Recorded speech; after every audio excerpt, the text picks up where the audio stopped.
阿爷何时带我去老房子看看？阿爷最近有许多公事要忙。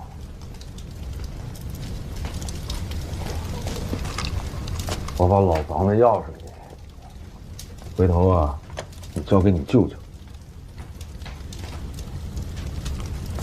等你舅舅回来，让他带你去啊。来，那舅舅何时回来3、5日估计就回来了。若舅舅回不来呢？咋能回不来呢？跟你一样，长安生，长安长，这长安就是他的根儿啊。要是回不来，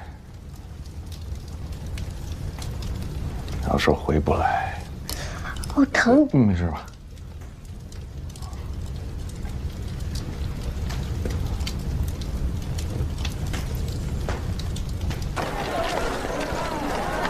阿爷做的招式真行。啊？我没多放盐呢，放了不少醋。阿爷，我不是故意吃的很慢的，就是它太不好吃了。没说你吃的慢，我是觉得呀，你得学会自己梳头发。我会梳，只是梳的慢。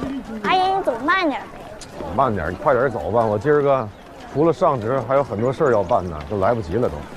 来不及还不帮我梳头，非得让我自己弄。头没梳好不说，迟到了阿爷还着急。我是觉得万事得有个开头嘛。那阿爷以后要走了，办事去了，你是不是得自己学会扫地啊、洗衣服、做饭啊？你弄疼我了，我可以自己去上学。你自己上学？这条路我熟。你不是说嘴里开了口吗？你不是上职要迟到了吗？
哎，那个，看没看见这么高一个小女孩？快点！哎，看没看见就这么高一个小女孩，一个人自己走？是孩子丢了吗？哎，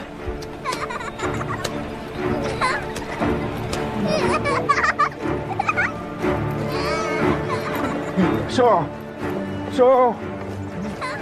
怎么着急忙慌的了？怎么了，山头？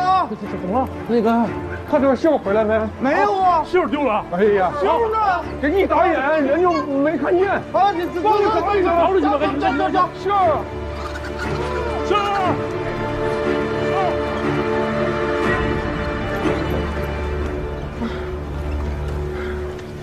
吓死我了你！你跑这儿来了？你吓死我了！我也以为你被人拐走了呢，到处找你，我吓死我了。阿爷，我刚才在路上想到你要走了，长安就剩秀儿一个人，忽然觉得好孤独，就想着来老房子，是不是阿娘就能陪着我？阿爷，你不会怪我吧？不怪你，哎呀，不怪你，怪你干嘛呀？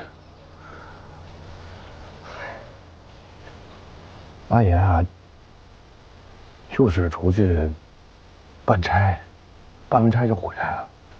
啊，秀儿现在是大孩子，能自己照顾自己了。对，秀珊珊是大孩子，自己能照顾自己。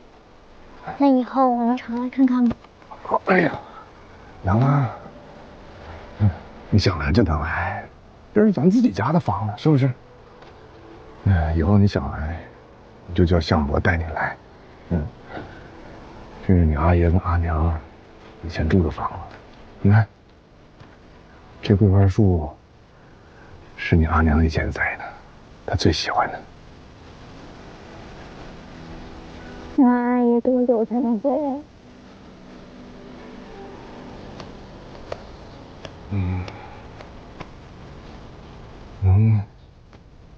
桂花树开了，阿爷就回来了。太好了，我每天给它浇水，让它早早开花。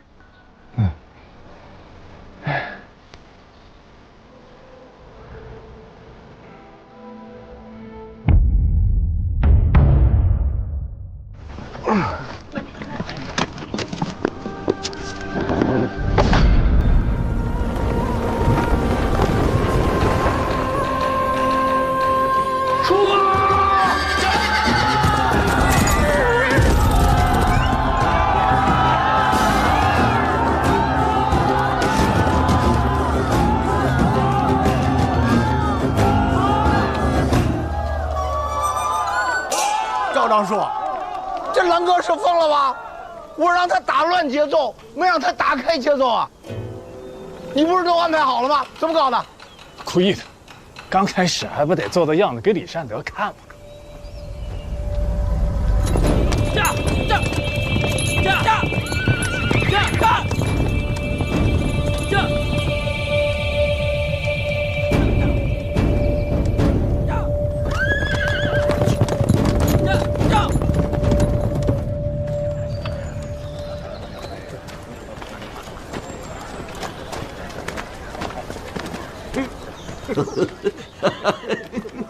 哦，苏老也来参加潮集会，可是带了赚钱的生意。小岛今天只带来了2只耳朵。阿拉腾杜西，我的朋友，苏老，今天是你负责记录，跟过去一样，只要是有用的，我会一字不落的记下来。哎，各位，行手到了。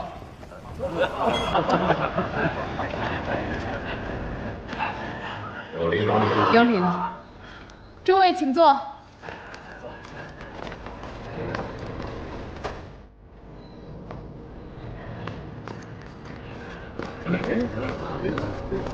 诸位辛苦，我来讨一杯水喝，不知方便吗？徽英兄，我们今日要召开潮集会，不知你所谓何来啊？商贸兴隆，国富民安，乃右相所盼。我来是想学习一下，如果说哪桩生意可以跟大唐互通有无，利上加利，岂不是一件好事？也不枉我来岭南督导一番。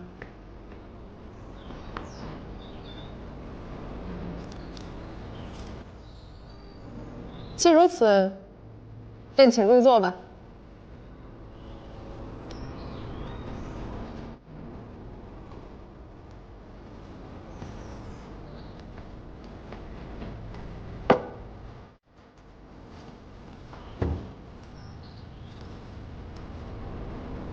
各位商会元首，岭南潮集是我们重要的盛事。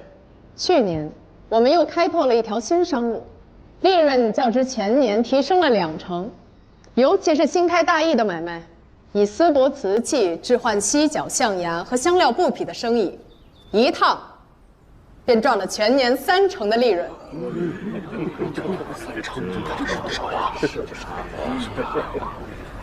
今年大家还有什么新的好的商机，便拿出来共议。老规矩啊，谁发起的商路，谁做主家，通过了便大家出资，一起赚钱。这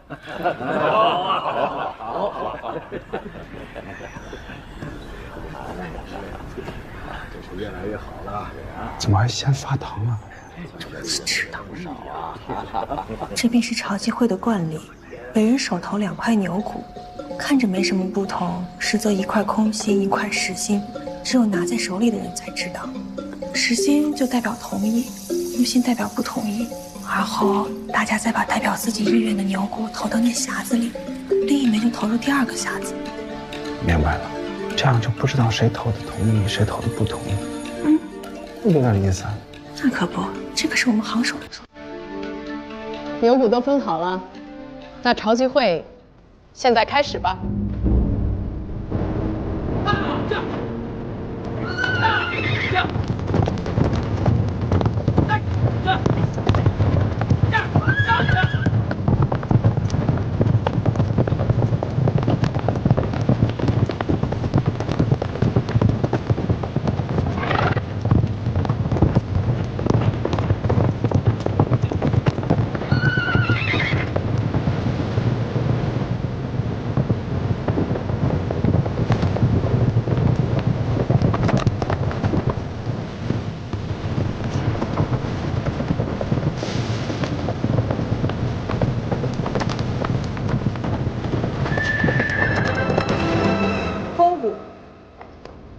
空谷，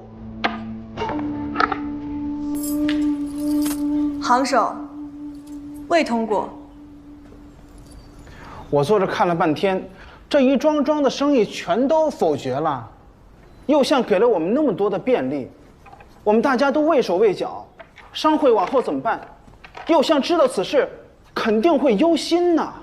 其实好的商机一直都在，就等着有慧眼去发现，有魄力去实施。我倒是有个提议，有了我们去年在大义路上打下的渠道，不如今年我们再扩大规模。如今大唐的瓷器、茶叶、丝绸、白纸都成了大义紧俏的货物，这样我们能更多的运回象牙、犀角、香料，将整个生意做到最大，将利润再创新高。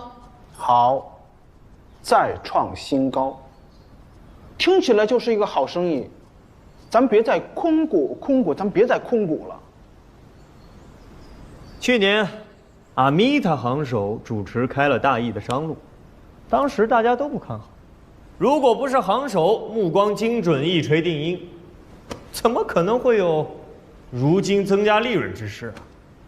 既然行手看准了这个项目，我们便投了吧。啊，法七。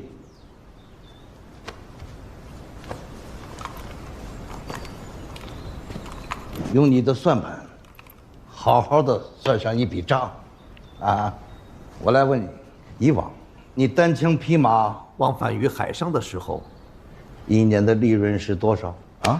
你说，行手目光精准，不错。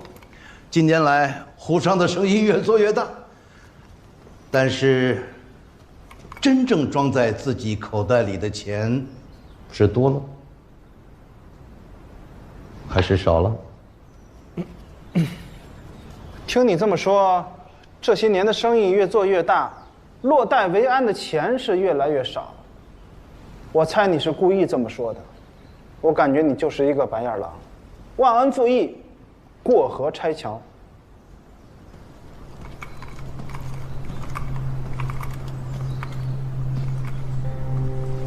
马郎君，无人施恩，谈什么负义？未曾过河，又怎么会拆桥？马郎君有所不知，近年来海盗猖獗，商船屡屡遭到侵袭，无奈之下，湖商们不得不把自己口袋里的钱掏出来，敲与海盗赎船赎货。樊老，你的永和号便是为此折了本。够了，应该是从那个时候起，你换了生意。小老，没有信口开河吧？啊？这些年稳赚不赔的生意都是我提供的，你在这里搅局，居心何在？难不成是想有更赚钱的生意分享给大家？当然有。众所周知，眼下荔枝大使正在东门做荔枝转运的试验。如果诸位在此出手相助，那事成之后，利润将在3成之上。何况荔枝乃是贡品，诸位大可不必担心沿途遭受歹人的劫掠。苏老，在朝集会上说出的话，一旦被书写记录，是绝对无法收回的。行首放心，神明在上，小老绝不食言。麻烦你，记一下，小老话多，来不及记，你可以先画圈圈。苏老，你为何要这样帮那荔枝使？小老要帮的绝不仅仅是荔枝使一人，小老要帮的还有在座的诸位。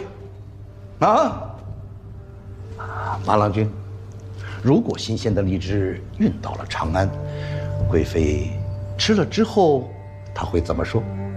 贵妃如果吃了新鲜的荔枝，她会说：“好吃，还想吃，还有吗？”有。既然贵妃还想吃，那我们是不是还得运呢？每年都得运呢。这高州的荔枝应该会常供吧？每年都要运。诸位想一想，这是一个什么样的生意？海枯石烂、千载难逢的生意。苏老金口良言，此举其心可嘉。就算我们从中收取利润，也是为圣上分忧啊。马郎君过奖了，胡商只要出了钱，那么一旦荔枝转运成功，圣人问及此事，只要荔枝大使多说一句，胡商功不可没，那诸位还会担心这转运的机会能落到别人的手里吗？那个时候荔枝采购、马匹调配都会由我们胡商来经办，说不定沿途增设的驿站也会让我们胡商来经营，一本万利天下哪里还会有这样好的生意？我觉得苏老说的有道理这真是个赚钱的好生意。英雄所见略同既然这么赚钱，你为什么不自己弄？此前也曾有人问小老同样的话。商会的存在为的是胡商互利互惠、雨露均沾。小老不过是按照朝集的规矩，把能赚钱的机会与大家分享罢了。既然法期心存疑虑，小老绝不强求，头牛骨反对便是。苏老是老江湖了，其中的隐患，他早就看出来了。说到底，这个项目的前提是新鲜的荔枝能及时运到长安。我们其他人提的买卖，不论大小，只是赚多赚少的区别，但这个完全是在赌博。运荔枝难如登天，若不能成功，那前期所有的投入，岂不是会打了水漂？行首说的不错，确实会有风险。正是为了规避风险，李大使煞费苦心，废寝忘食，不分昼夜，反复实验。小老要说的是，如果诸位能够多一份耐心，多等上几日，等待李大使的实验有了结果再做决定，那岂不是更加稳妥？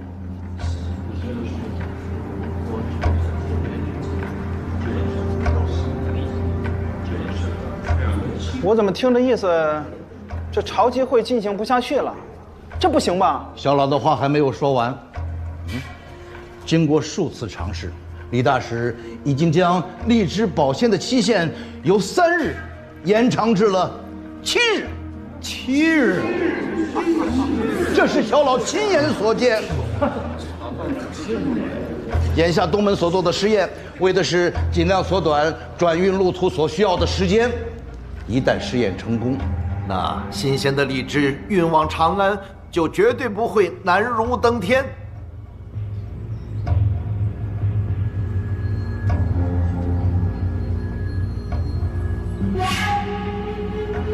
诸位有什么想法？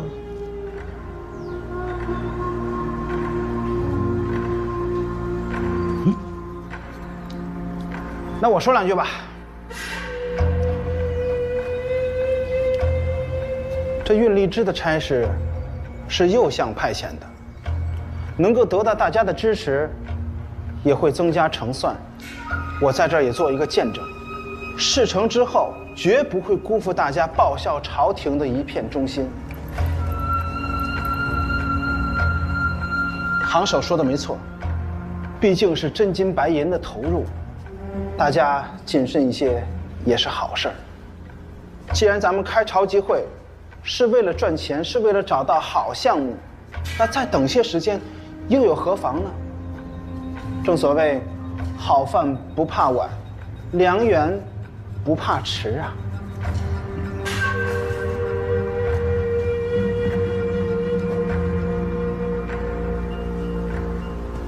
既如此，那我们牛骨表决吧。朝集会是否延期？哎，多麻烦呐！如果你同意，就拍拍手嘛；如果不同意，跺跺脚；同意就拍手。哎，同意，很同意，好，同意啊！同意。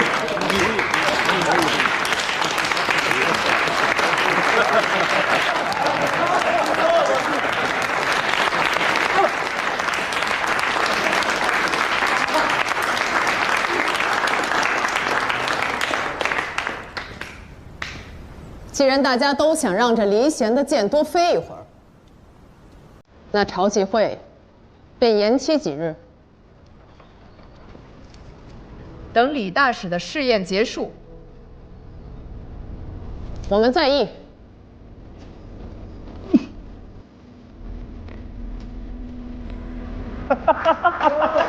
好啊！苏老。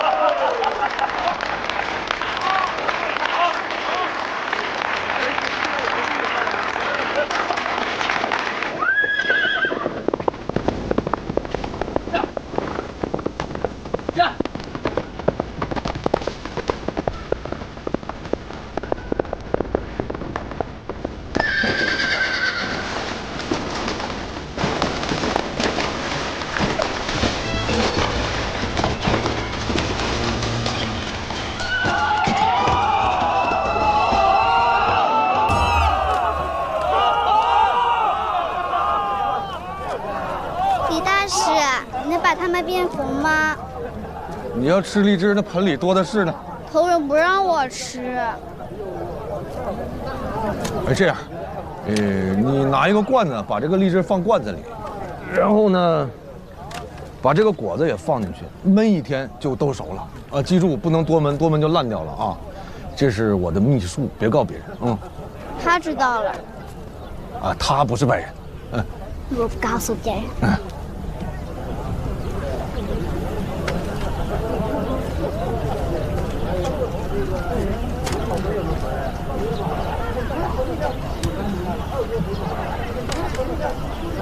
这样吧，大哥，你咋领跑回来了？那何刺史都看见了。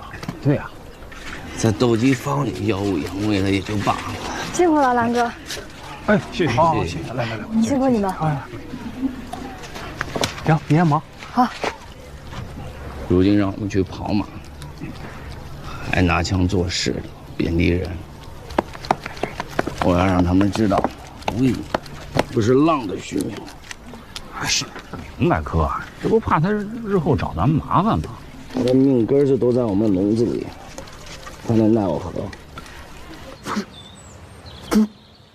你说什么？朝集会暂停了？苏亮跳出来搅局，撺掇大家要投李善德的荔枝转运，还说要给大家30%的利。那马归云呢，又想帮右相促成此事，也跟着凑热闹。这风向一变，武商们便纷纷投票暂停了朝集会。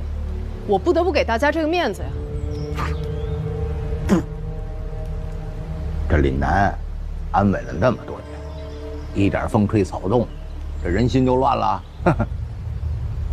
这件事你不用管了啊，让我去告诉这帮自作聪明的人，想自己走出一条新路来，没那么容易，还是跟在我屁股后边比较安稳。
回来了，马回来了，马回来了！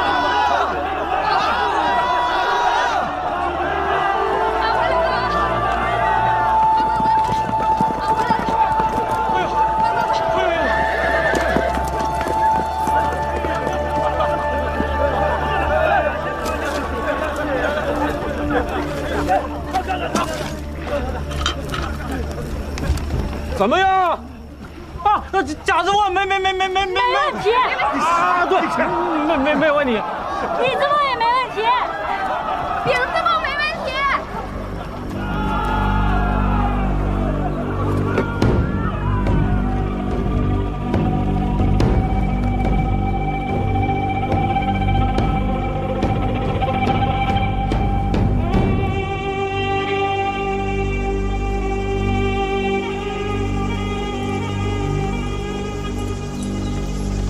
抱歉，我来迟了。不了。何刺史为何突然设宴啊？我看定是因为我们投票暂停朝祭会议室。是啊。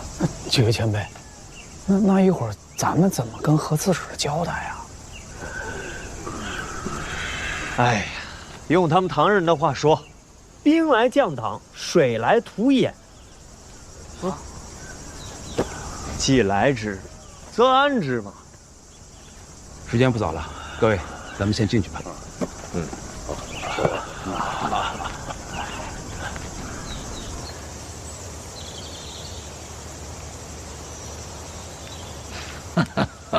大家呀，不要拘谨，啊！这些年，大家风里来雨里去，为高州的税收啊做了这么多的贡献。作为刺史，我得谢谢大家。来，来。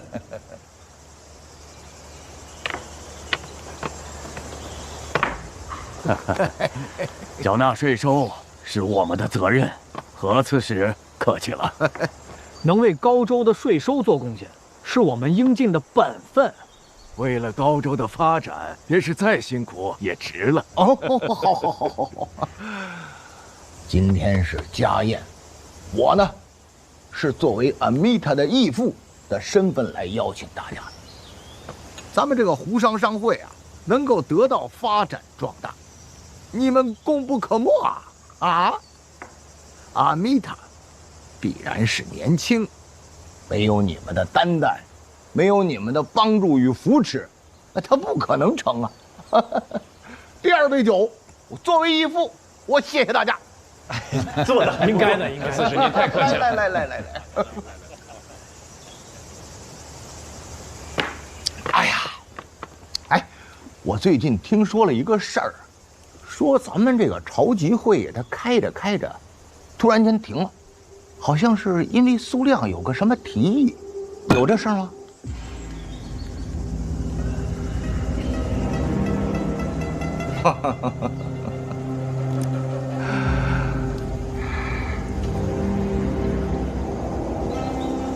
这个圣人喜欢咱们高州的荔枝啊，好事儿。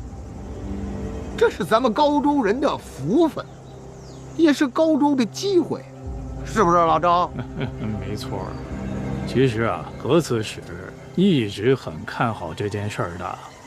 自从那个荔枝使来到高州，就处处予以方便。但没想到这个人表里不一，口是心非。自从来了高州，就借用这个荔枝使的名头，四处赚钱。那他为何又如此大张旗鼓地做围城实验啊？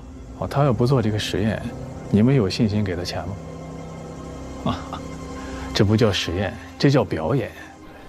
做出一副尽心竭力的样子，就是演给你们看的。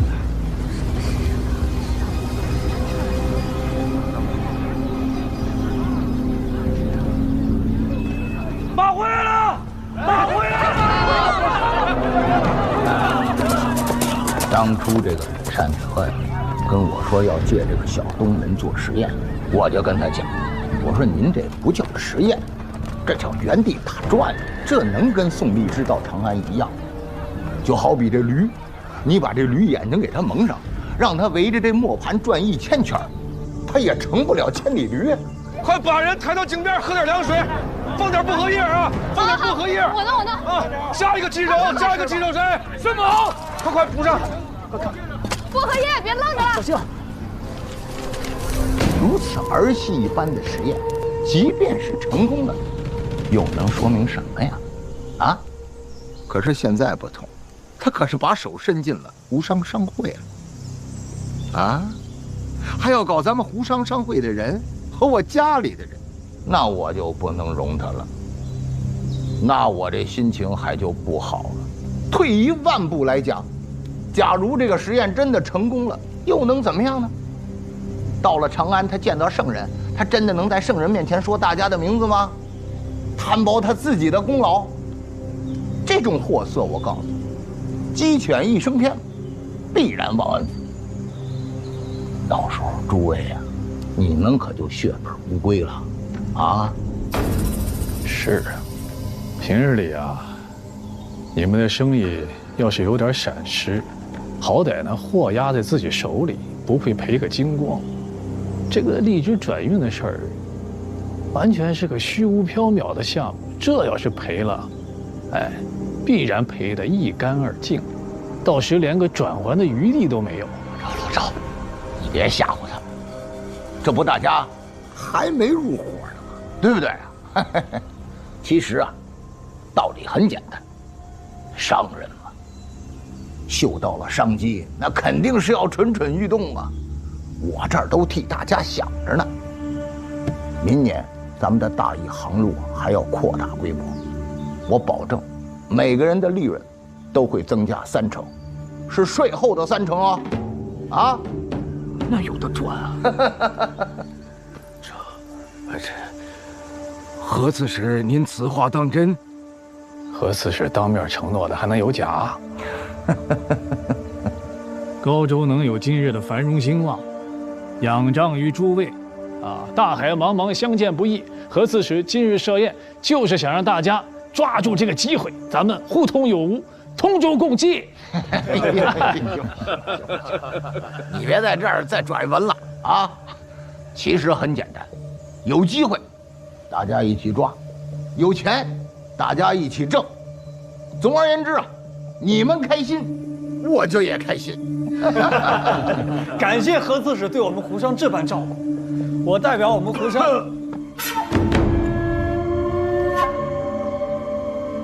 我抛砖引玉，顾老代表。顾老，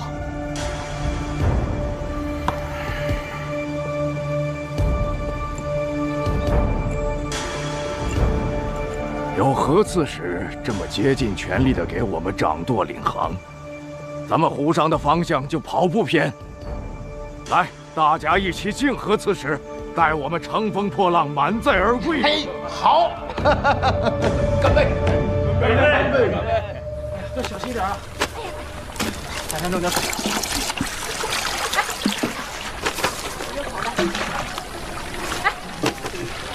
李大师，李大师，啊，我这有一颗荔枝破了。啊？破的？这是几裂的，这不是自然腐烂的。这拿马运肯定会弄破的呀。找点软的东西包起来。啊，包起来！找不行，不透气，找纸。那有纸。来。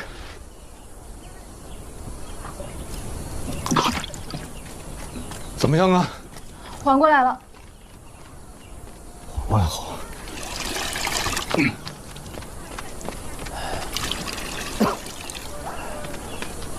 李大师，天气炎热，兄弟们都受不了。幸亏他倒在这儿，如果在山路上，他从马摔下来，马跑走了，这试验还做不做？李大师，哥几个身子还扛得住。你们这是蛮干！你们就算人能受得了，马呢？马都跑废了，除了那2匹千里驹，现在最多能撑半天，不能这么车轮战啊！那就把这半天跑完，多半日少半日有什么区别？要是谁大声谁就有理，那咱们人全都得听驴的，喊什么呀？试验的事儿都得听李大使。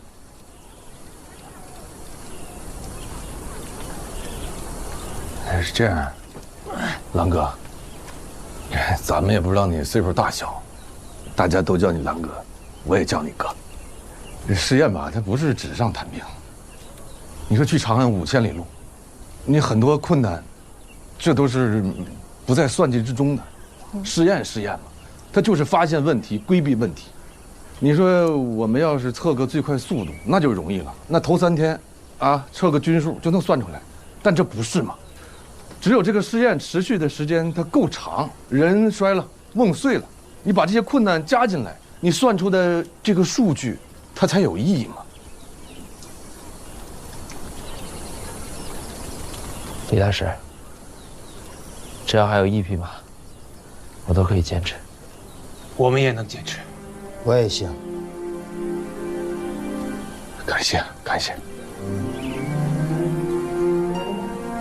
我不是想打退堂鼓啊，这2个兄弟不从谏啊，连抽跑马，让他们退出，我留下。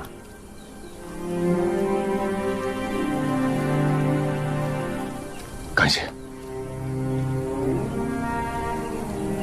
那现在既然骑手不够了，咱们就改成人跟马都3圈1换，这起码大家能睡个整觉。你们看行吗？好。好。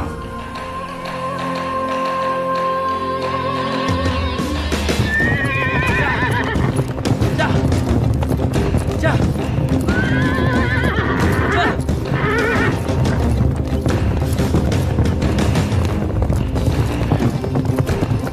饼子梦，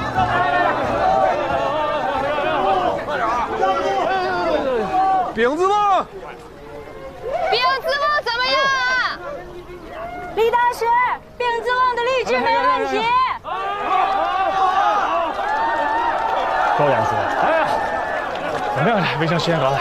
只是人和马乏，废了几组人马，还剩下几个骑手在垂死镇上。我让你盯那个人呢，就属他跑得多啊，就属他跑得多。也该跑废了吧？这在山里面出点什么意外，也属于情理之中的事儿吧？啊！哎，来让一下！哎，来！来！你们几个去后边靠好，帮你呢，看着严尔庄那匹马。快点，马上到！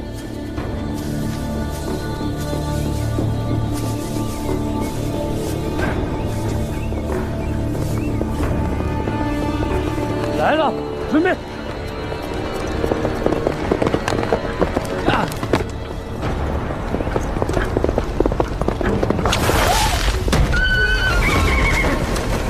梁元兄，我比现在年轻10岁的时候啊，一心想在长安闯出个名堂，报效朝廷。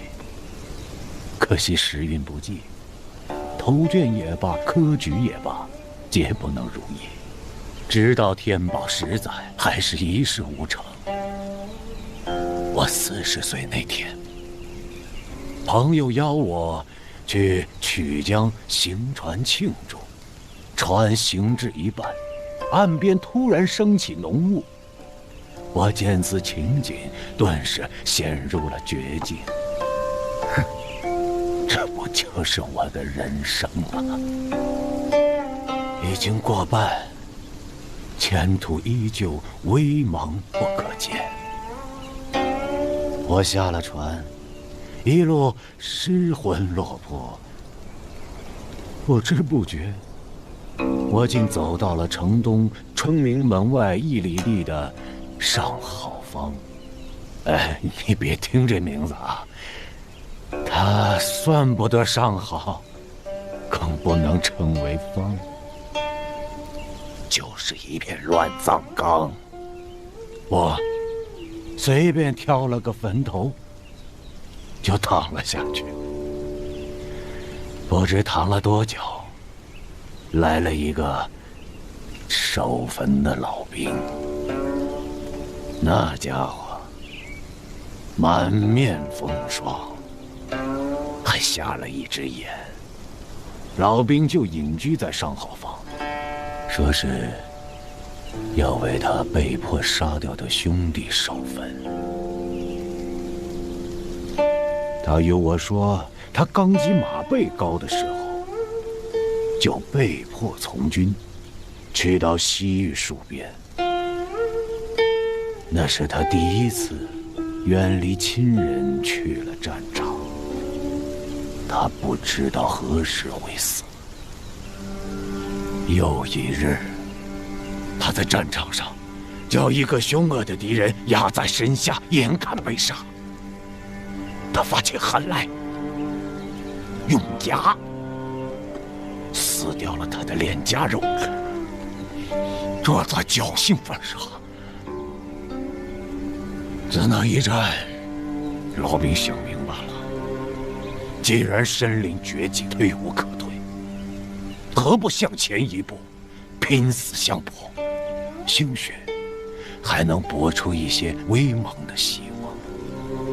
自那日起，他苦练刀术骑术，只要号角响起，他就从高处一冲而下，俯身拔取军旗，就靠着这口不退之气，百战兴存。从西域回到了长安，坐上了万年县不良帅。听到这里，我深感震动。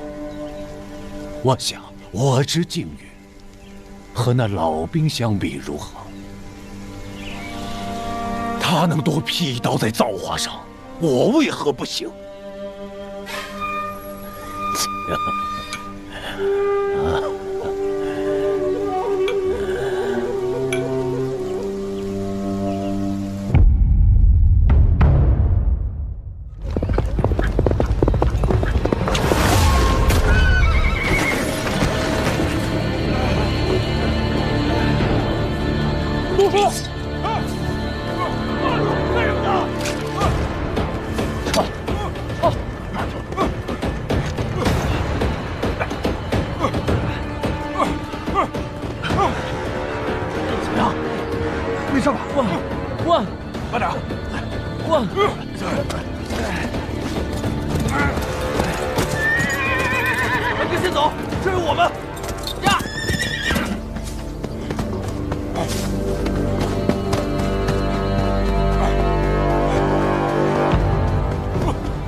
跑死了啊！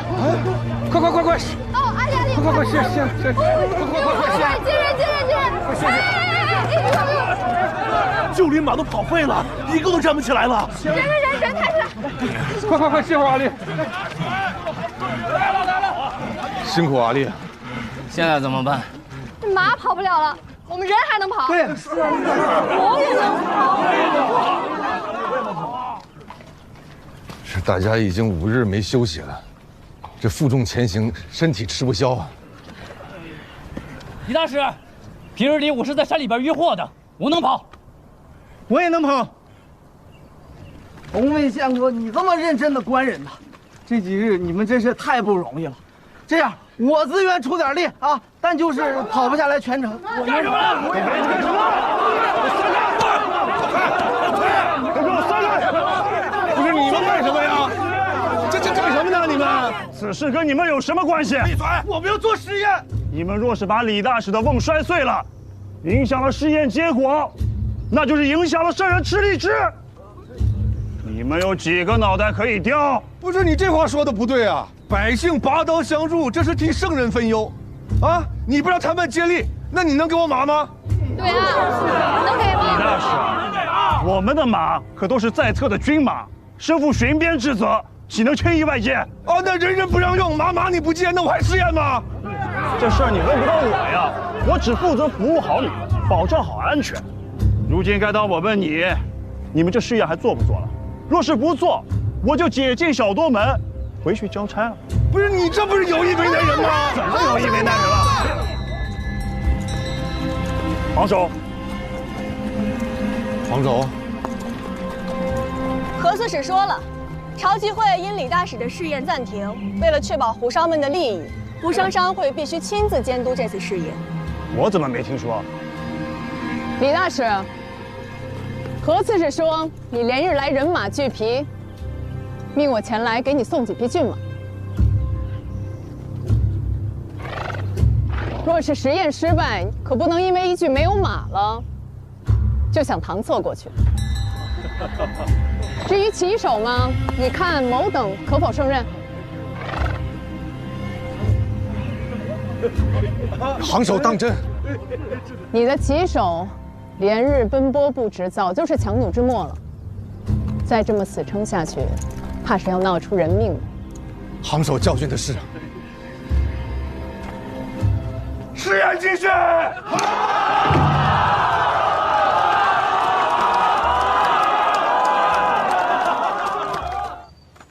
他这是分明要跟我对着干呢，啊！你告诉我，是不是那把匕首的事儿，阿弥他在心里还是过不去呀？何刺史误会行手了，行手此次送马是指那荔枝已发生相变，未便只在旦夕之间，此次实验注定失败。如此，行手便以何刺史之名送去那骏马，一来能彰显何刺史气量大度、胸怀圣人之事；二来也能堵住那李善德的嘴，不让他日后有借口以马匹不足为由作为实验失败的借口，彻底绝了他想要筹钱转运的念想，可谓是一举两得。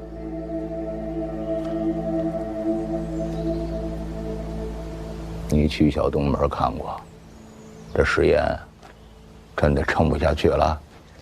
已有一瓮发生未变，不出一日，必定全部腐坏流枝。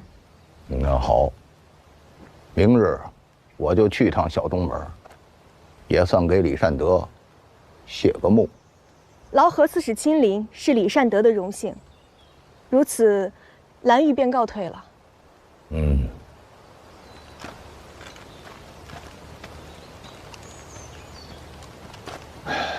刺史，那个阿米塔去了之后，跟那个挨千刀的小兵啊，形影不离，实在不好下手。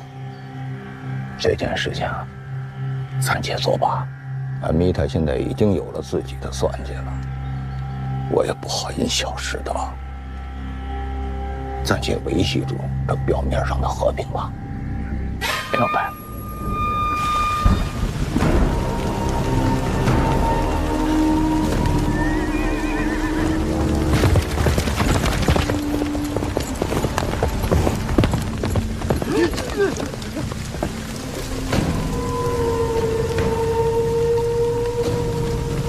大小姐，你为何要来做骑手？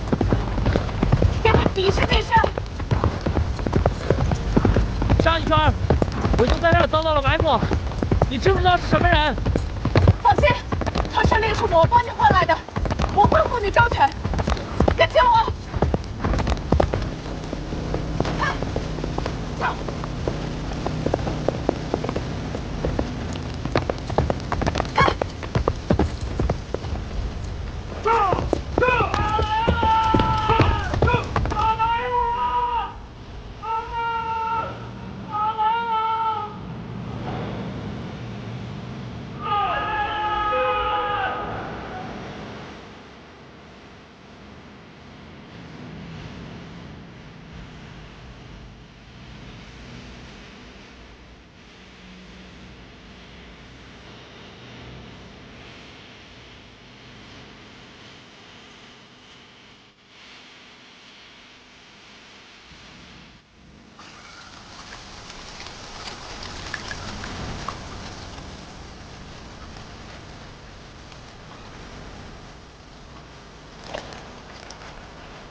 大师啊，下这么大雨，辛苦啊！四师，哎呀，你看看你这个围城试验呀，搞得全城百姓都睡不安宁啊！我们这儿上元节也没这么热闹过啊！你看看，这些胡商还有全城的百姓，对你这个测试结果很期盼呀。搞得怎么样了？啊！回来了！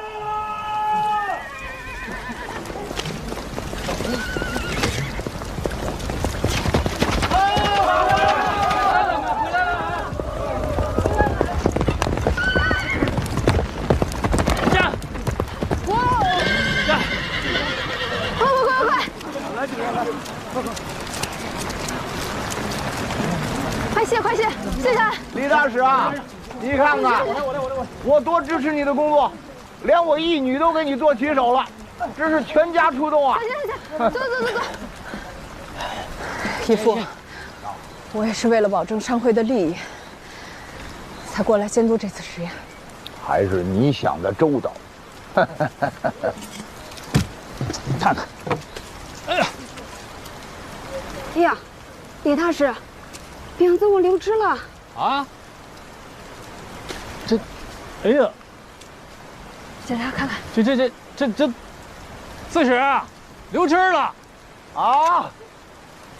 这怎么给圣人和贵妃吃啊？这个不是你没看清楚，这荔枝不是一棵树上采下来的，成熟度不一样。你运的时候还得考虑透气跟颠簸，每一泵情况的不一样嘛。李善德，李子瓮流汁了啊！你说什么？这个流汁了？哎呀，那就剩一泵了，这测试完蛋了。甲瓮呢？甲瓮拿来！甲瓮在这儿。哎呀！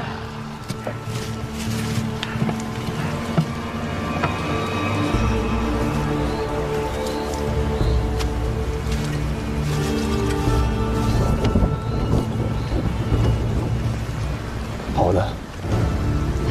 啊？好的。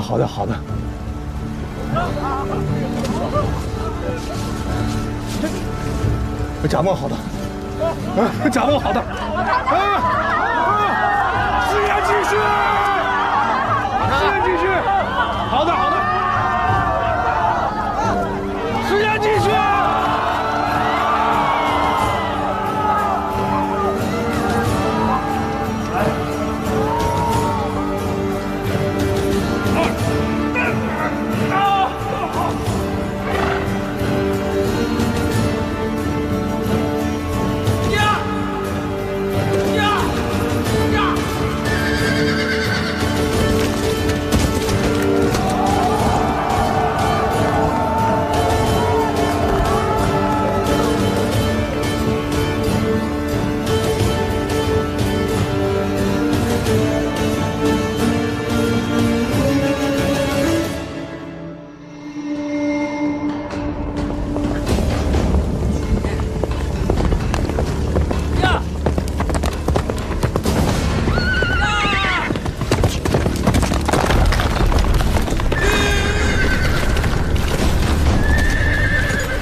我说这次实验它注定失败吗？这怎么又整出一瓮好的来啊？还有这一瓮，折腾到现在了，它尝都快尝完了，怎么还不结束啊？马回来了！马回来了！路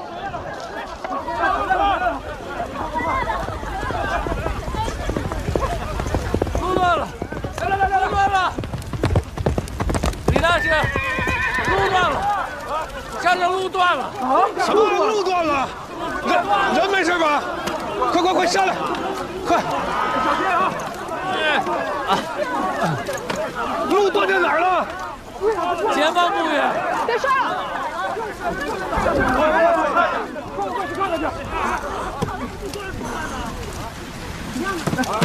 来，把人抬这儿。这。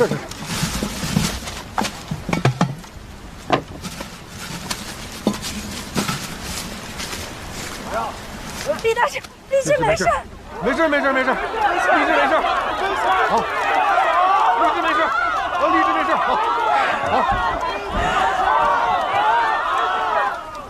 这样，咱们现在兵分两路啊，派2个骑手。杨老弟啊，你按既定路线，先跑到山脚下。阿力过来。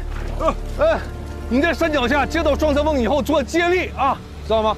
去，杭手，你在山这边，把这个双层峰接到以后运回小东门，好不好？好。你带着人去修路啊，好，别让接力产生危险。来吧，行动！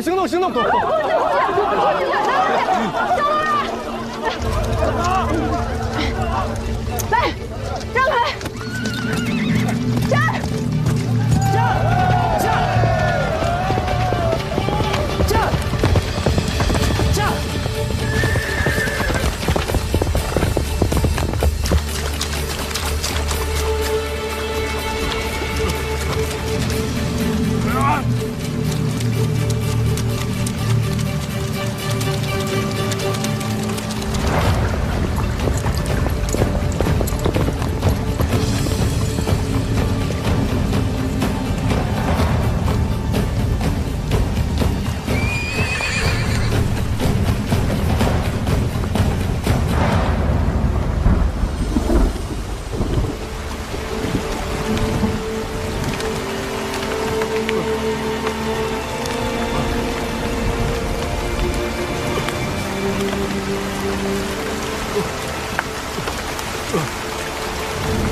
快！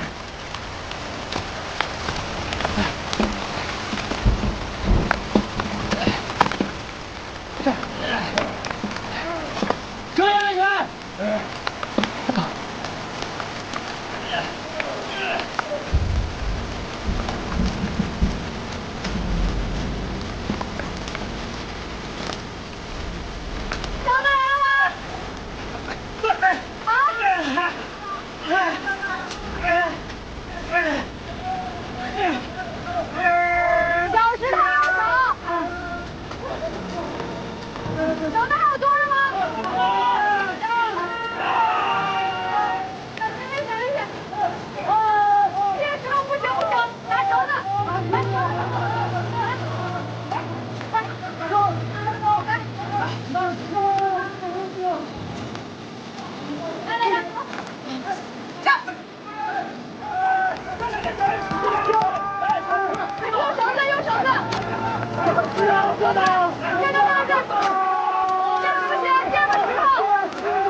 没事吗？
接马！快，接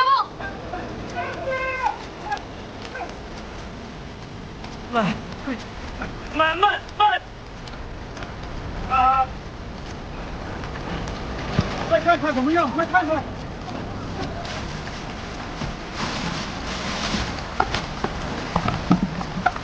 快，拿把火把来！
这试验是不是结束了？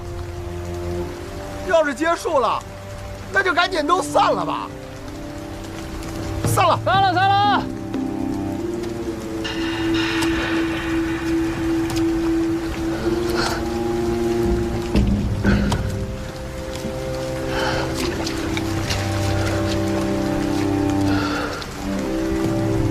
李大师啊，试验真的结束了？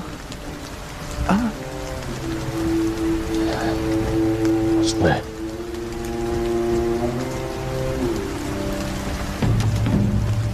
诸位啊，这几日大家连。李大哥，李大师，大哥。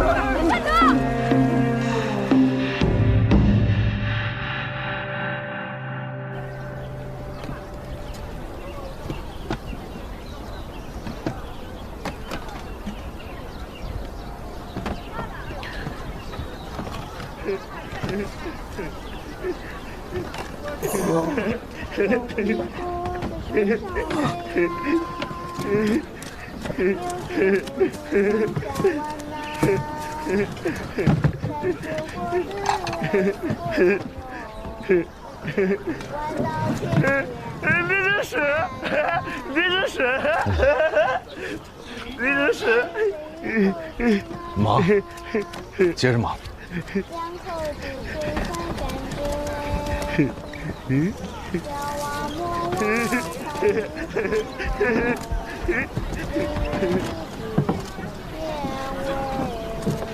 醒了。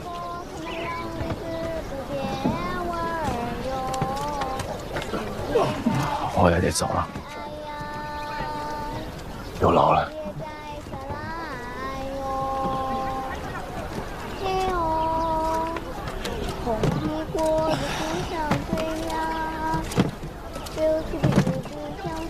山东，没事，忙吧，有劳了啊。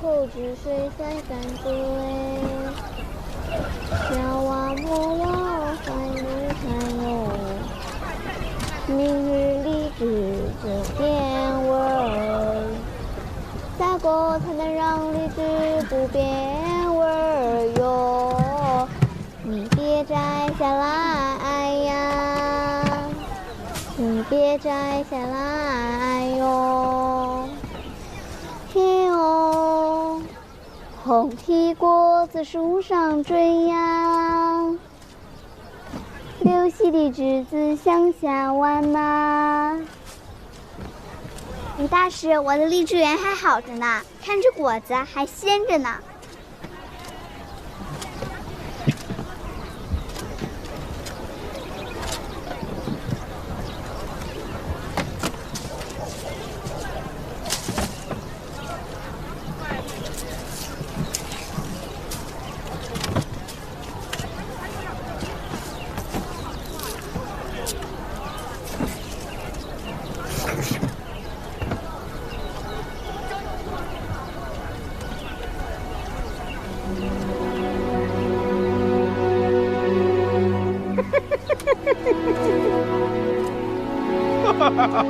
像我们洞人有秘方，可以存得久一些。什么秘方？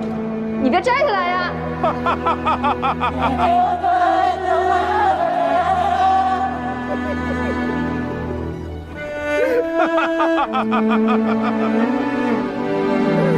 苍天呐，终究不负有心人呐！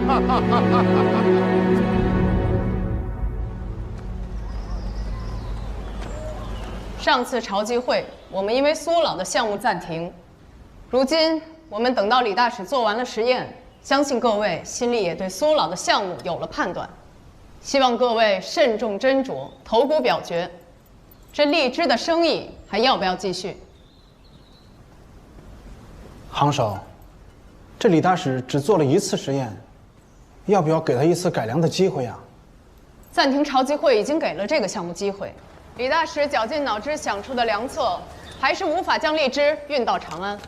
行首，李善德。李善德来了。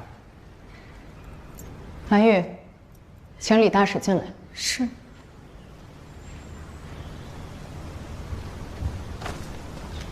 李大使，请。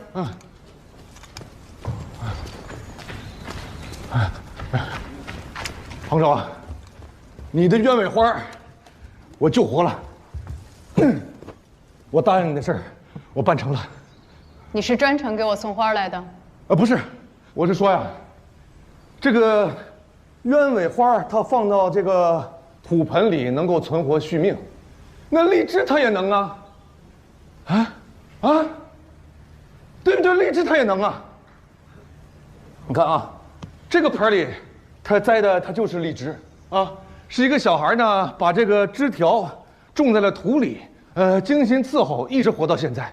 现在这个枝条虽然枯萎了，但是果子跟刚摘的一样。用这个方法呢，荔枝保鲜可以延续5到6日啊。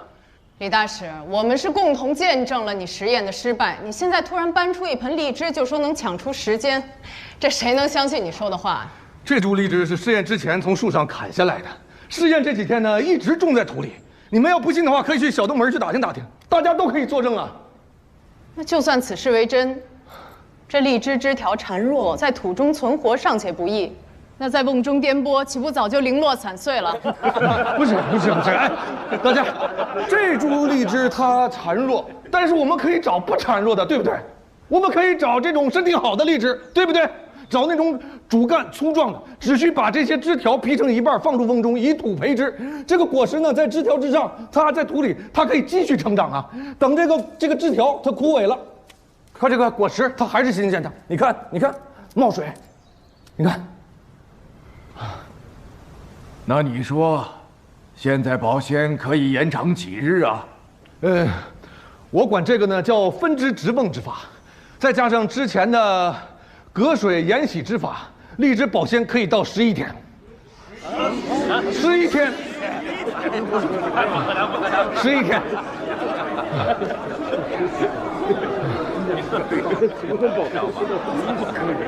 那岭南到长安，你现在计划需要走多少日？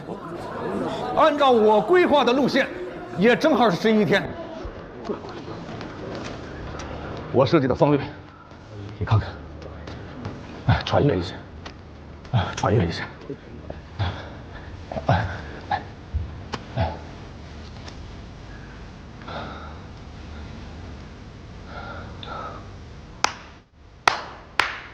保鲜11天，路程11天，这圣上跟贵妃马上就能吃到新鲜的荔枝了，就好像已经到嘴里了。厉害呀，杰出的人才啊，你是？杰出的人才。等等，这不对呀！哪儿不对？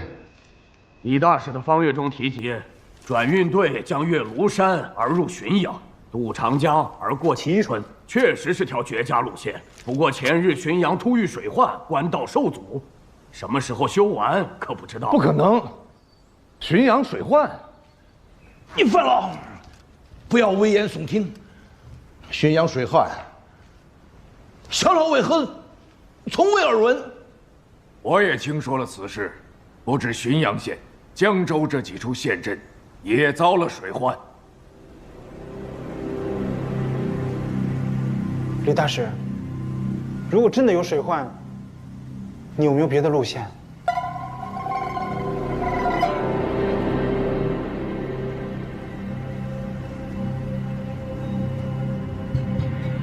浔阳官道是最快的一条路线，如果真要发生水患的话，就得绕路。绕路就得多2日。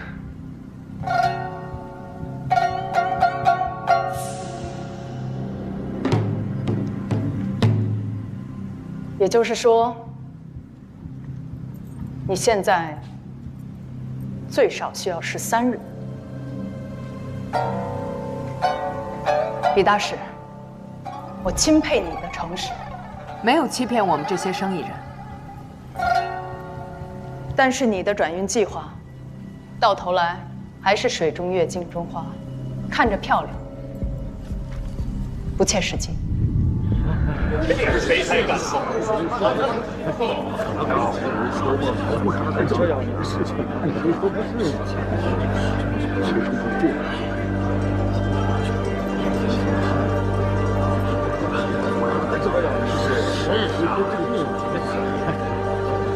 我们也是在商言商，对吧？这赔钱的买卖谁做呀？他技术上达不到，咱们为什么还要继续投？这不把钱往大海里丢吗？你看你坐那个位置，有你说话的份儿吗？李大使，还有没有别的可能啊？有可能，有可能。我想想，有别的可能，我想想。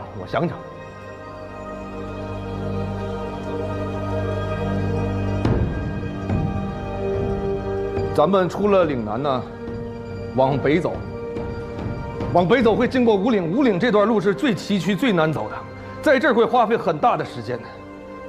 如果在这儿要是能发现一条新的路，就能省下来2天，能省下来2天。你说的轻巧，谈何容易？这么多客商走了这么多年，如果有好走的路，早就被发现了。你不试试你怎么知道呢？成不成功得试一试吧。我刚开始我在长安的时候，我接到这个差事，它是一个死差，对不对？说荔枝3日就坏，根本就运不过来。结果怎么样？结果我到了岭南，我发现一个办法，我又发现另外一个办法呀，一个办法接着一个办法。每一次我觉得不可能，那每一次我就往这个可能我又迈进了一步啊。李大师所言，全都是小老亲眼所见。李大师为人拙朴坦荡，从不会花言巧语，更不会坑蒙拐骗，所以他才把事情和盘托出。他不是不知道荔枝转运绝非易事，但他依然锲而不舍。小老敬佩大师的为人，小老更愿意相信大师，他一定会有更好的方法化险为夷，转危为安。小老愿将全部的身家交与大师，与大师共损共荣。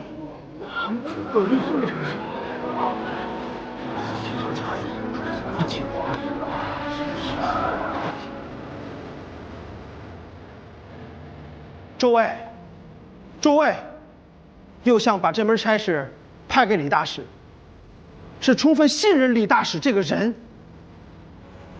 我们都是商人，从商者重在逐利，逐利者重在识人。我们把这笔钱投出去，不是投给一笔生意，而是投给运作这笔生意的人。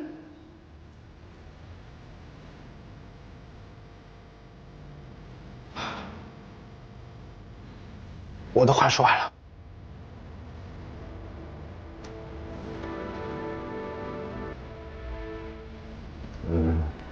某是从九品下的一个小吏，每个月在长安呢俸禄是10贯钱，除去挑费，到了月底捉襟见肘。但是苏老今天给我这么大一笔钱，对我来说是一个打破天的大数字。我可以拿这笔钱，我回长安，我去让我的女儿平平安安的长大，可以头上有瓦片，啊。但是我却拿这笔钱我来做实验。其实我就是想活下去。当然了，我的命对诸位来说不重要，但是我想跟大家说的是，我想活下去。阿爷，我想拼了命的活下去。我想拿我的命来做成这笔生意，所以我不会辜负大家对我的支持，不会辜负。